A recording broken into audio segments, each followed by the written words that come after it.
Hi, you guys. Okay, we are doing Hatchet Chapter 3 today. It's a very short chapter, so get your books, get comfortable. I'm going to start reading, and I'm going to read all of Chapter 3 to you. It starts on page 26. All right. Chapter 3. Going to die, Brian thought. Going to die, gonna die. His whole brain screamed it in the sudden silence. Gonna die. He wiped his mouth with the back of his arm and held the nose down. The plane went into a glide, a very fast glide that ate altitude, and suddenly there weren't any lakes. All he'd seen since they started flying over the forest was lakes, and now they were gone. Gone. Out in front, far away at the horizon, he could see lots of them. Off to the right and left, more of them, glittering blue in the late afternoon sun. But he needed one right in front. He desperately needed a lake right in front of the plane, and all he saw through the windshield were trees, green death trees. If he had to turn, he didn't think he could keep the plane flying. His stomach tightened into a series of rolling knots, and his breath came in short bursts. There! Not quite in front, but slightly to the right, he saw a lake, L-shaped, with rounded corners, and a plane was nearly aimed at the long part of the L, coming from the bottom and heading to the top. Just a tiny bit to the right. He pushed the right rudder pedal gently, and the nose moved over. But the turn cost him speed, and now the lake was above the nose. He'd pulled back on the wheel slightly, and the nose came up. This caused the plane to slow dramatically and almost seemed to stop and wallow in the air. The controls became very loose-feeling and frightened, Brian making him push the wheel back in. This increased the speed a bit, but filled the windshield once more with nothing but trees and put the lake well above the nose and out of reach. For a space of 3 or 4 seconds things seemed to hang, almost to stop. The plane was flying, but so slowly, it would never reach the lake. Brian looked out to the side and saw a small pond, and at the edge of the pond some large animal, he thought a moose, standing out in the water. And so still looking, so stopped the pond and the moose and the trees as he slid over them now only 300 or 400 feet off the ground, all like a picture. Then everything happened at once. Trees suddenly took on detail, filled his whole field of vision with green, and he knew he would hit and would die, but his luck held, and just as he was to hit, he came into an open lane, a channel of fallen trees, a wide place leading to the lake. The plane, committed now to landing, to crashing, fell into the wide place like a stone, and Brian eased back on the wheel and braced himself for the crash. But there was a tiny bit of speed left, and when he pulled on the wheel, the nose came up, and he saw in front of the blue of the lake, and at that instant the plane hit the trees.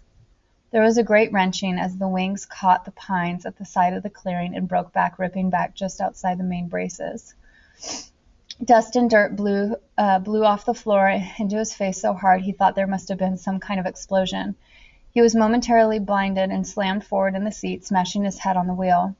Then a wild crashing sound, ripping of metal, and the plane rolled to the right and blew through the trees, out over the water and down to slam into the lake, skipped once on water as hard as concrete, water that tore the windshield out and shattered the side windows, water that drove him back into the seat. Somebody was screaming as the plane drove down into the water. Someone screamed tight animal screams of fear and pain, and he did not know that it was his sound, that he roared against the water that took him and the plane still deeper down in the water. He saw nothing but sensed blue, cold blue-green, and he raked at the seatbelt catch, tore his nails loose on one hand.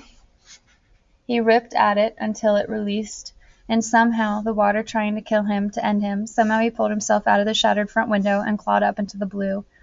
Felt something hold him back, felt his windbreaker tear, and he was free. Tearing free, ripping free. But so far to the surface, and his lungs could not do this thing, could not hold, and were through, and he sucked water, took a great pull of water that would finally win, finally take him, and his head broke into light, and he vomited and swam, pulling without knowing what he was doing, without knowing anything, pulling until his hands caught at weeds and muck, pulling and screaming until his hands caught at last in grass and brush, and he felt his chest on land, felt his face in the coarse blades of grass, and he stopped. Everything stopped. A color came that he had never seen before, a color that exploded in his mind with the pain, and he was gone from it all, spiraling out into the world, spiraling out into nothing. Okay, very, very serious chapter 3. Oh my goodness. So let's go ahead and see what questions we're going to answer today. So in your binder, find your Hatchet packet. We're going to go all the way to this page where it says chapter 3 and 4. Here are the questions I want you to do today, and then in class we'll go over them. I would absolutely like you to do the quick write. This says, write about a time that you have gotten injured or very ill. How did you feel and how did you heal? So I want you to do that one. So I'm going to write that this is your assignment. Just to make sure we're on the right page, you guys are going to do this for your Wednesday, Friday. So that would be the 9th. Or if you're in group 2, you're doing this on the 11th. Let's see. Choose the best answers. What does Brylan mostly do in the hours following the crash? That's in chapter 4. Who is Brian when he witnesses? That's chapter 4. So we don't do those yet. Write T or for true or F for false. You guys are going to do number 2. And you guys are going to do number 5. And that's it. Let's go to the next page. Let's see. Ooh, I want you to do number 1. Now it says, in detail, describe how Brian crashes. Sorry, my thing got blurry. Hang on one second. There we go. Describe how Brian crashes, then explain his reaction to the crash. What are some things that, excuse me, what are some things that surprise Brian about the outdoors? That's chapter 4. So you don't have much to do for chapter 3, which is kind of nice. Oh, here we go. I'd like you definitely to do these. Okay, so we're going to do these 3 words. So I want you to go online and look up the definition for clammy, haze, and desperation, and then do an illustration for each. And then I want you to fill in the vocabulary words. So what we're going to do for chapter 3, I'll go back over it. You're going to do the quick write. You're going to do true or false number 2 and 5. You're going to do comprehension and analysis number 1. And then on the very last page, you're going to do these 3 words, look up the definitions, draw a picture, and then fill in the vocabulary words for these 3 problems. These are the ones we'll go over in class. Do not do any of the other questions. The other questions are saved for chapter 4 when that is assigned, okay?